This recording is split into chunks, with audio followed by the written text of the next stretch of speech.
নতুন পুরনো সব বন্ধুদের আমার চ্যানেল বাউন্ডুলে অভিজিতে স্বাগতম।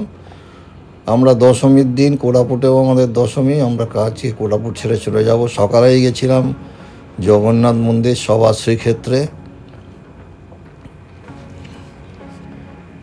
তখন দিন দেখে বোঝা যায়নি যে খুব বৃষ্টি নামবে। তারপর আমাদের প্রোগ্রাম ছিল বালদা কেভ। এখন আমরা বালদা কেভের দিকে যাচ্ছি এবং মোটামুটি বৃষ্টি নেমেছে, কিন্তু খুব একটা জোরে নয়। কোরাপুটের রাস্তার দুধার প্রচণ্ড সবুজ, প্রচণ্ড গাছ দিয়ে ঘেরা। এই রাস্তা অ্যাকচুয়ালি বিশাখাপত্তনম চলে গেছে, অন্ধ্রপ্রদেশের দিকে যাচ্ছি আমরা। এই বাঁ দিকে রেল লাইন, বিশাখাপত্তনমের লাইন।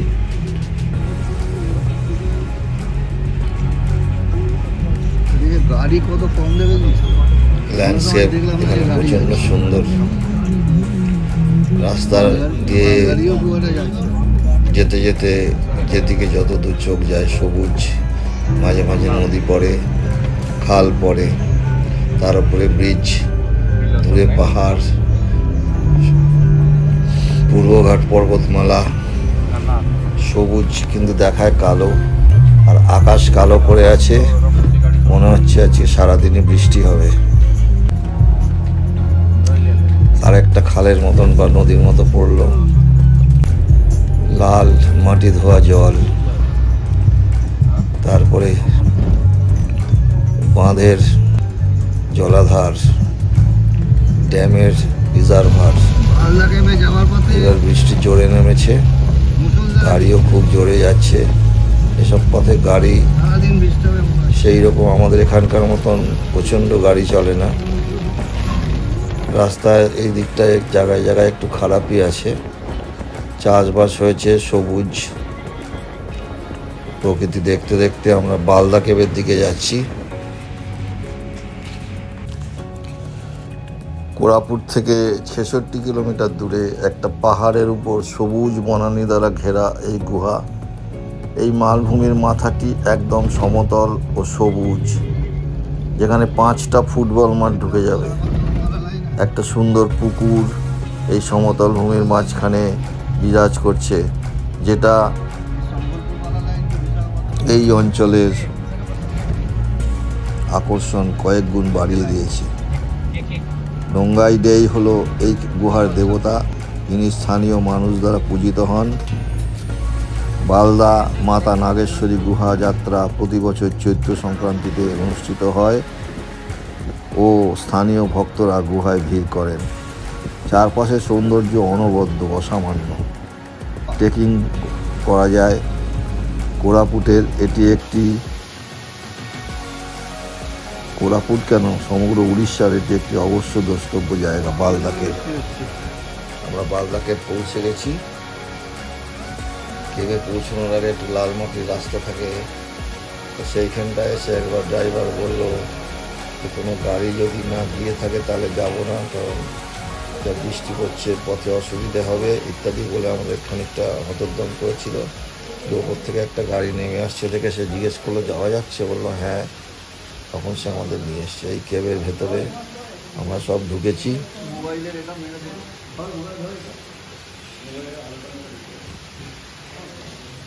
এর ভেতরে এই ঠাকুরের মন্দির আছে। প্রচন্ড বেগে বৃষ্টি পড়ছে, প্রচন্ড।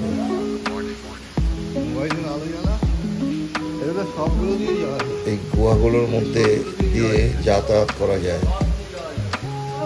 এবার আমরা জেনেছি, কিন্তু লোক থাকে যে টর্চ দিয়ে নিয়ে যায়, কিন্তু কোনো লোক দেখলাম না। বৃষ্টির জন্য এই গুহাগুলোর ভেতরে ঢোকা আমাদের হলো না। আমরা নিজেরা তো টর্চ মেরে মোবাইলের চেষ্টা করেছি, কিন্তু এখানে ঢুকতে গেলে জুতো ফুতো খুলে যেতে বলছে, ঠাকুর আছে বলে।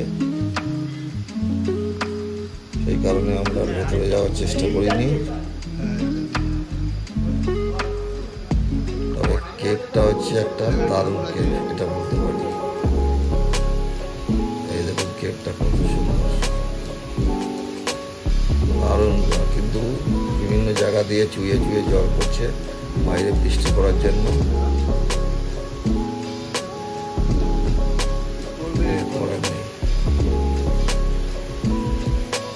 আর এই গুহার ছাদটাই হলো বিশাল একটা প্ল্যাটু, বিশাল মালভূমি, যেখানে 5টা মাঠ ঢুকে যাবে।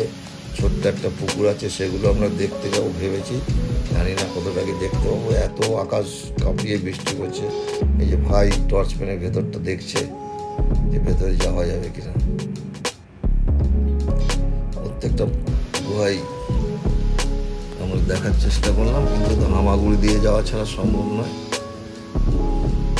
তবে এটা বোঝা গেছে যে বেশ খানিকটা গুহাগুলোর ভেতর দিয়ে যাওয়া যায়, চেষ্টা আমরা অবশ্য করিনি। আরো 2-একটা লোকাল পার্টি এসছিল, ছাতা ফাতা নিয়ে তারা এসছে, আমাদের ছাতা ছিল 2টো মাত্র।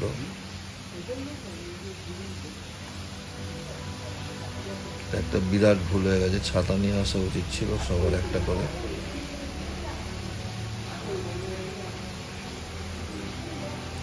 এই হলো বালদা কেভ। তবে এই জায়গায় যে উপর দিয়ে ফুটো হয়ে আছে, এখান দিয়ে জল ধরছে সমানে, বৃষ্টি পড়ছে বলে। এই বালদা কেভ বেশি দিন থাকবে না, কারণ এই পাহাড়টা অত্যন্ত দামি বক্সাইট সমৃদ্ধ এবং এটি কোনো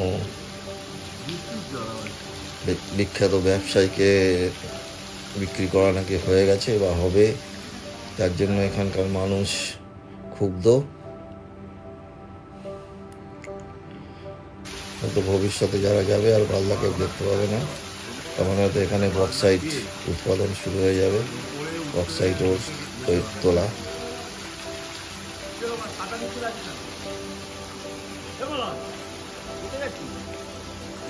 গাছপালা ঘেরা একটা গুহা,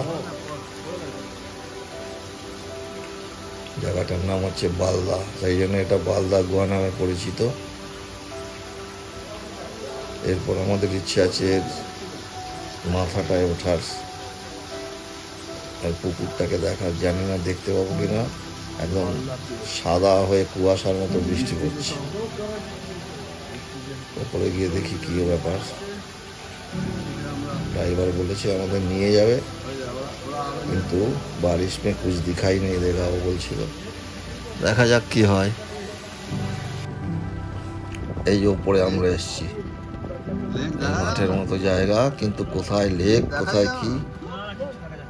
অসীমার ভাই বেরিয়েছিল, যদি আমি ছবি তুলতে পারিনি, কিন্তু ওদের হাওয়ায় ছাতা পাতা সব উল্টে একাকার করে দিয়েছে, বিশাল হাওয়া, কিছুই দেখা যাচ্ছে না, কুয়াশার মতন অবস্থা, কোনো লেক ফেক আমরা কিছুই দেখতে পাইনি। আমরা তাড়াতাড়ি জায়গা ছেড়ে পালাতে পারলে বাঁচি, এরকম অবস্থা। এই জন্য আমরা সমানে বৃষ্টি পড়ছে, বালদা কেভে উপরটা একেবারে কুয়াশায় ভর্তি, কিচ্ছু দেখা গেল না।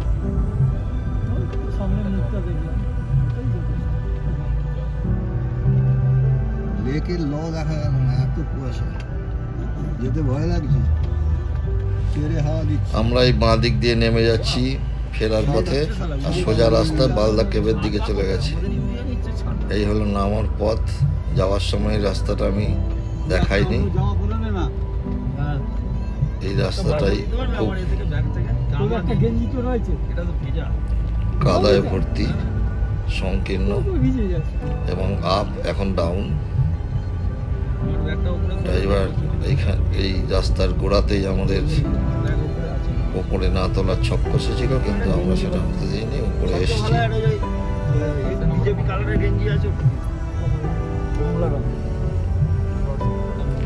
কুয়াশাচ্ছন্ন হয়ে আছে, জোরে জোরে বৃষ্টি পড়ছে, প্রচন্ড জোরে। আস্তে আস্তে সাবধানে ড্রাইভার নামছে। সামনেটা দেখলে আপনারা বুঝতে পারবেন প্রচন্ড কুয়াশার মতন বৃষ্টি পড়ছে। অবশেষে আমরা নিচে নেমে এসেছি। বৃষ্টি থামার কোনো লক্ষণ নেই।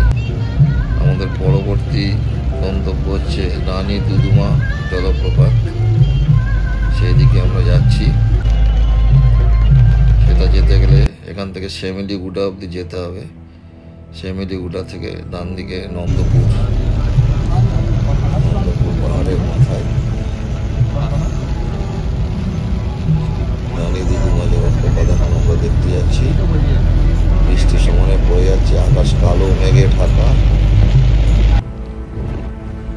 এই আমরা নন্দপুর থেকে শ্যামেলিগুড়া থেকে ডান দিকে নন্দপুরের নন্দপুর হিল বা রানী দুদুমা জলপ্রপাতের দিকে যাচ্ছি। দুদুমা জলপ্রপাত আর রানী দুদুমা জলপ্রপাত এক নয়, দুটোর মধ্যে প্রায় 55 কিলোমিটার ডিস্টেন্স। নন্দপুর ইতিহাস প্রসিদ্ধ জায়গা।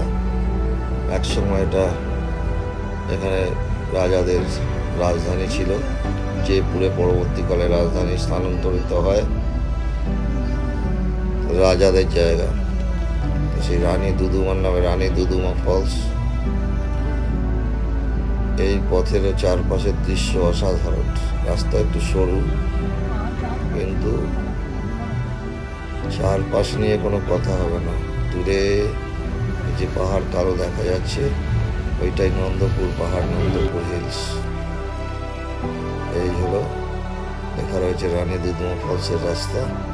কি সুন্দর দেখুন জায়গা, ছবির মতো না কোনো। এই হচ্ছে টিকিট কাউন্টার।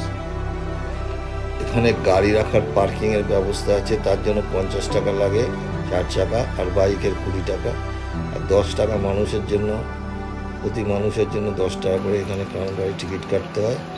আর একটা টোটো রাখা আছে, প্রায় 1 কিলোমিটার 1.5 কিলোমিটার পথ হাঁটতে হয়। সবাই এই যে বৃষ্টি পড়ছে ছাতা মাথায় দিয়ে যাচ্ছে। একটা গেট, একটা টোটো আছে, টোটোটা 10 টাকা করে নিয়ে গিয়ে যতদূর যাওয়া সম্ভব সিঁড়ির আগে পর্যন্ত নামিয়ে দেয়। আবার আসার সময় নিয়েও আসে, 10 টাকা 20 টাকা করে লাগে। বৃষ্টি না পড়লে হয়তো হেঁটেই যেতাম, বৃষ্টি পড়ছে বলে টোটোতে করে যত দূর নিয়ে যায় তত দূর দিকে ছিলাম আমরা। তারপরে গিয়ে সিঁড়ি পথ আছে, সিঁড়ি দিয়ে আমরা হেঁটেছি। এই হলো টিকিট কাউন্টার। সেখানে বেশ খানিকটা জায়গা আছে যেখানে মাথায় একদম টিন দিয়ে সেট করা আছে, বসার জায়গা আছে একটু রেস্ট নেওয়ার জন্য। সেখানে আমি আর অসীম দাঁড়িয়েছিলাম। এই পেছনে সিঁড়ি দিয়ে মলয় আর ভাই গেছে ওপরে। ওরা এলে দুটো মাত্র ছাতা আমাদের, ওরা এলে আবার আমরা যাব। প্রচণ্ড জোরে বৃষ্টি হচ্ছে রানী দুদুমাতে। একটা জায়গায় টোটোয় করে নামলাম, টোটো 10 টাকা করে নেয় আসা যাওয়া। সেখান থেকে আবার খানিক হাঁটতে হয়, খানিকটা বেশ খানিকটা হাঁটা।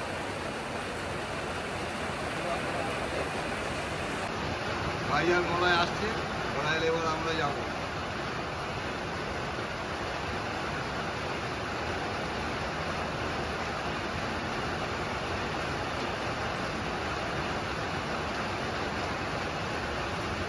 বৃষ্টির আওয়াজ শুনতে খুবই ভালো লাগছে। পাশ দিয়ে জলপ্রপাতের জলও বয়ে যাচ্ছে নদী হয়ে।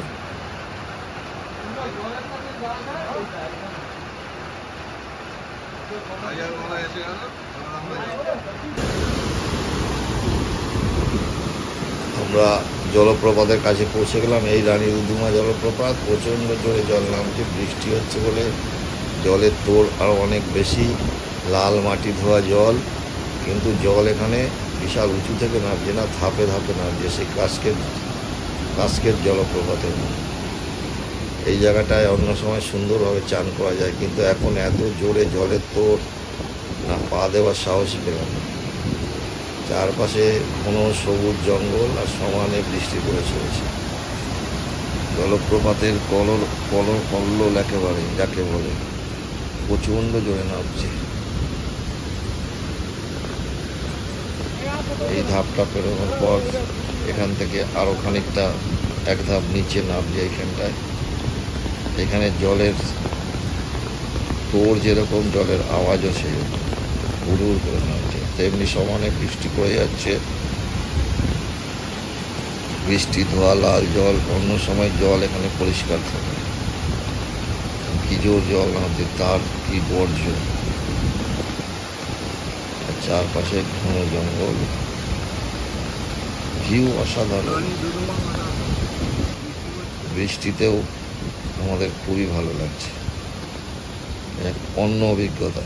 বৃষ্টি ছাড়া অভিজ্ঞতা হয়তো অনেকের হয়েছে, কিন্তু বৃষ্টিতে মানে ভয়ঙ্কর ভাবটা আরও বেশি ফুটে উঠেছে।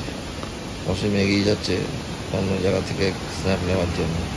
এই দেখুন কি জোর নামছে জল আরেকটা ধাপে। এইভাবে ধাপে ধাপে নেমে গেছে নদীর আকারে।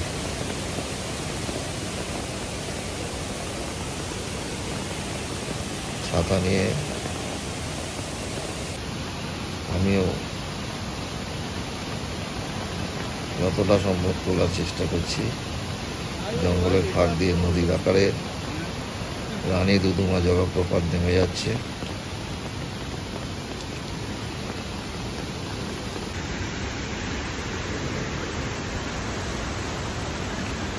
আমার পেছনে এখন রানী দুদুমার মূল যে জায়গাটা, যেখানটা থেকে একটু উঁচু থেকে পড়ছে, সেই জায়গাটা।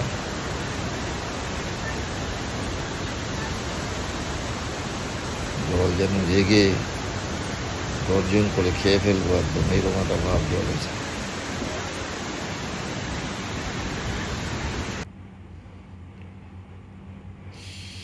কি সুন্দর ভিউ দেখুন আশপাশের।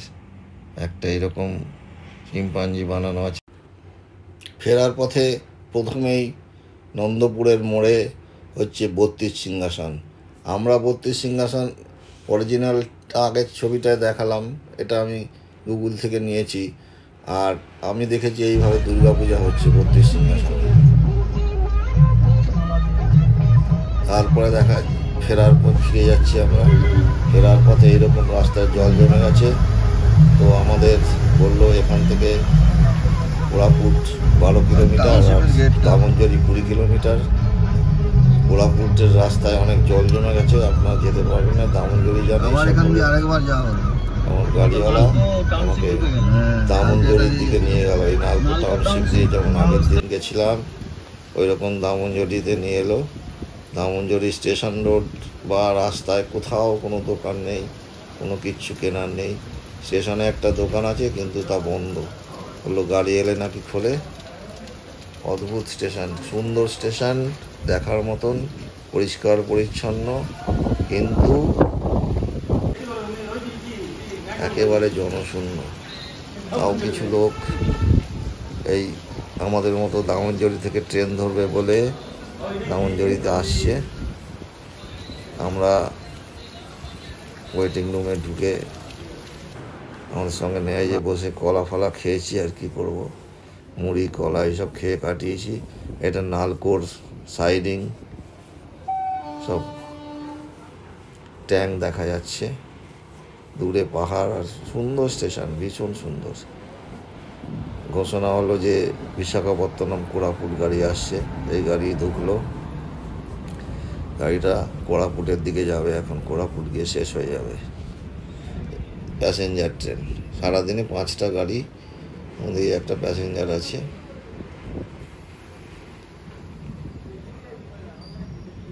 এইরকম স্টেশনে স্টেশন মাস্টার হলে খুব ভালো। মালগাড়ি যায়, কিন্তু মালগাড়িও খুব একটা আমরা দেখতে পাইনি এই লাইনে। আমাদের গাড়ির জন্য অনেকক্ষণ অপেক্ষা করেছিলাম। আমাদের গাড়ি আসতে অনেক দেরি করেছে। প্রথমে 1 নম্বর বলেছিল, তারপর 2 নম্বরে। এই উপরে উঠে আমরা দাঁড়িয়েছিলাম। তারপর ছাড়ার পরে টিকরি বলে একটা স্টেশনে এসে 7টায় পৌঁছলো। রাত্রি 12টায় ছেড়েছে, সামনে ধস ছিল। আমরা পরের দিন সকালে পৌঁছেছি। ভিডিওটা এখানে শেষ করছি। যদি ভালো লাগে লাইক কমেন্ট শেয়ার করে দেবেন এবং আমার চ্যানেল বাউন্ডুলে অভিজিৎকে সাবস্ক্রাইব করে দেবেন। নমস্কার, ধন্যবাদ, জয় হিন্দ, বন্দে মাতরম।